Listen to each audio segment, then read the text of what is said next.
مولانا نے ایک حدیث نقل کی ہے ملفوظات کے پہلے حصے میں شروع میں کہ ایک پری خدمت میں حاضر رہا کرتی تھی نبی پاک صلی اللہ علیہ وسلم کے، تو کچھ دنوں کے لیے غائب ہو گئی.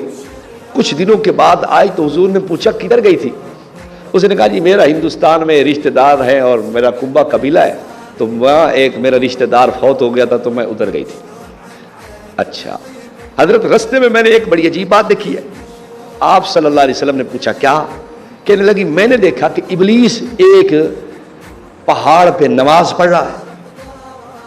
میں سوچنے لگی کہ یہ تو بے ایمان کا کام ہے، لوگوں کو گمراہ کرنا، لوگوں کو خراب کرنا.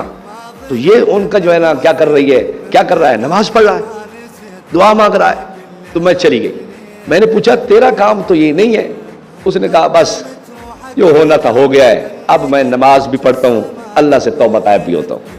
اب شیطان نیک بزرگ بن گیا ہے، صوفی صاحب بن گئے ہیں، وہ نماز بھی پڑھتے ہیں، دعائیں بھی مانگتے ہیں. اعلیٰ حضرت فرما رہے ہیں تو اب ہم شیطان کو بھی برا نہیں کہتے، اس لیے کہ حضرت کو تکلیف ہو گئی. ہم تو اس قدر دیکھو بھائی شیطان کو بھی برا نہیں کہہ رہے. ہماری نرمی کی کیا حیثیت ہوگی یا کیا حالت ہوگی. ہم تو اس قدر نرم دل اور اپنے ساتھیوں کے ساتھ شفیق ہیں، امت پہ اور لوگوں کے ساتھ شفقت کا معاملہ کرتے ہیں. ہم کسی کے محبوب کو برا نہیں کہتے. ان کا جو محبوب ہے، حالانکہ محدثین نے لکھا ہے کہ یہ چٹا کوڑ مارے ہے، اس نے فاضل صاحب نے جھوٹ بولا ہے، اس طرح کی کوئی حدیث ثابت نہیں ہے، جھوٹ ہے. تو خیر حضرت فرماتے ہیں مسئلہ نمبر 39 میں کہ ابلیس کذب کو پسند نہیں کرتا، جھوٹ نہیں بولتا. اپنے لیے جھوٹ لوگوں سے کہتا بولو بولو، خود بہت اچھا آدمی ہے. چلو میں نے کہا ٹھیک ہے، نیک آدمی ہے تو رشتہ داری گانٹ لو پھر اس سے، اور کیا کر سکتے ہیں ہم تو مشورے دے سکتے ہیں. اگر کوئی کہے کہ غیر جنس سے نکاح نہیں ہو سکتا، میں نے کہا میں فتویٰ دیتا ہوں اعلیٰ حضرت کی کتاب سے.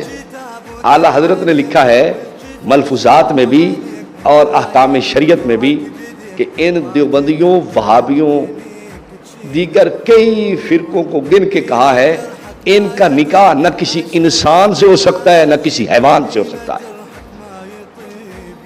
نہ کسی انسان سے اور نہ ہی کسی اپنے علاوہ باقی سب کے بارے میں کہا ان کا نہیں ہو سکتا. میں نے کہا اب اس کا یہ تو مطلب ہوا ان میں سے تو کسی کا نہیں ہو سکتا، آپ کا تو ہو سکتا ہے نا. ایک ساتھی مجھے کہنے لگا مولوی صاحب یہ تو مفہوم مخالف ہے، حنفیہ کے نزدیک معتبر نہیں ہے. میں نے کہا فتویٰ یہ بھی اعلیٰ حضرت کا سن لو. اعلیٰ حضرت کی کتاب فتاوی رضویہ، اس کی فہارس صفحہ 105 انہوں نے لکھا ہے مفہوم مخالف معتبر ہے. مفہوم مخالف مراد لیا جا سکتا ہے. ہمیں کہتے ہو کہ گدھے سے نکاح نہیں ہو سکتا، ٹھیک ہے ہم کہتے نہیں ہو سکتا، لیکن آپ کا ہو سکتا ہے. تو غیر جنس میں نکاح جب ہو سکتا ہے تو پھر شیطان سے رشتہ داری بنا لو. اتنے بھی اس کے فضائل مناقب پوری کتابیں انہوں نے لکھی ہیں ابلیس کے فضائل و مناقب پہ. کتابوں میں کافی زیادہ تذکرہ کیا ہے. ایک کتاب چھپی ہے ابلیس تا دیوبند، فیض احمد اویسی نے لکھی ہے. اس میں اس نے لکھا ہے ابلیس کے اتنے فضائل کہ بہت اللہ کا محبوب تھا، بڑا پیارا تھا، جنت میں اس کی راج تھا، شاہی تھی. اللہ نے فرمایا جنت اس کے بغیر تو سجتی نہیں ہے، لاؤ شیطان کو جنت میں بساؤ. جنت میں رہنے والا بڑے مزے سے رہتا تھا، بڑا بزرگ تھا، متقی ہے، پرہیزگار ہے، گناہ نہیں کرتا، جھوٹ نہیں بولتا، یہ نہیں کرتا، وہ نہیں کرتا، تم لوگ کرتے ہو وہ نہیں کرتا. میں کہ ایڈا چنگا تھا بدا رشتہ گلیندہ بد ہوتا ہے. تو خیر حالانکہ قرآن پاک میں کیا آتا ہے، شیطان نے کیا کہا حضرت آدم اور حضرت حوا علیہ السلام کو، انی لکما لمن الناصحین، میں تمہارا کیا ہوں، خیر خواہ ہوں. اب آپ بتائیں وہ خیر خواہ تھا یا بد خواہ تھا؟ جھوٹ بولا یا نہیں اس نے؟ قاسمہما، قسمیں اٹھا کے کہنے لگا انی لکما لمن الناصحین، میں تو بڑا خیر خواہ ہوں، میں تو بہت آپ کے لیے مفید ہوں، میرا مشورہ بہت حضرت بہت قابل قبول ہے، میں آپ کی خیر خواہی چاہتا ہوں. آپ ہمیشہ ہمیشہ رہیں گے، یہ دانا آپ کھائیں گندم وغیرہ یہ آپ کھا لیں تو آپ کی زندگی ہمیشہ رہے گی، اس جنت میں آپ ہمیشہ ہمیشہ کے لیے مسکن رہے گا آپ کا. آپ اس کو کھا لیں، میں آپ کے لیے خیر خواہ ہوں. یہ اس نے خیر خواہی کی تھی. لیکن حضرت فرماتے نہیں وہ جھوٹ نہیں بولتا ہے. میں نے کہا ٹھیک ہے ٹھیک ہے، اس سے بڑا جھوٹ کیا ہوگا یار.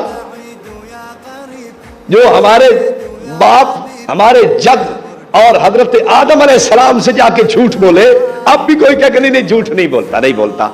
میں نے کہا کمال ہے، آپ کو اتنی یاری دوستی کیوں رکھی آپ نے کہ اس کی صفائیاں دینی پڑ جائی کہ نہیں وہ تو جھوٹ نہیں بولتا. دیکھ لیا جھوٹ، چلو وہ نہیں بولتا تو حضرت نے تو پھر بول ہی دیا ہے. اور ہمیں یہ کہا کہ وہابیہ ابلیس سے بھی گئے گزرے ہیں، وہابیہ ابلیس سے بھی گئے گزرے ہیں کہ ابلیس تو جھوٹ نہیں بولتا اور یہ جھوٹ بولتے ہیں. میں نے کہا چلو آپ کا فتویٰ آپ کے گھر میں ہی کام آ جائے گا. یہ جو جھوٹ بولے وہ کون ہوتا ہے؟ ابلیس سے بڑھ کے ہوتا. تو حضرت آپ خود ارشاد فرما رہے ہیں جھوٹ، آگے میں کچھ نہیں کہتا.